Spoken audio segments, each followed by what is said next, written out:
जी जनाब, बिस्मिल्लाहिर्रहमानिर्रहीम। शहजाद हकीम हाजिर। तुम लोग पुछते हो ना मैं सियासत क्यों आना चाहना, कीड़ा है मेरे को नींद अच्छी लगती है, अयाशी अच्छी लगती है, 5 स्टार होटल एक कमरा दे वालो झुमर ताड़ी अच्छी लगती है। ये बोतल चवी डिठी है, हर बंदे ने बोतल उठाई हुई है पानी भरने के लिए। फिल्टर प्लांट नहीं है यहाँ।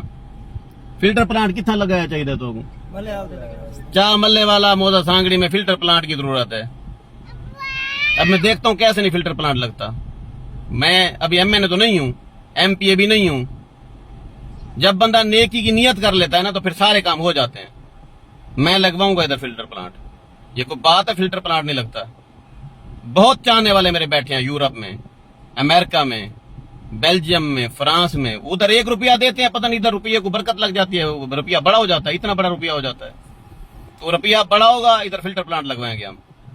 ये असल वजह है कि मैं इलेक्शन लड़ना चाहता हूँ, सियासत में आना चाहता हूँ। साड़ी मड्डी उत्ते गोल मोल थी वेंदी, हुण मैं मजबूर थी गया कि मैं बोतल चवी हुई नहीं देख सकता।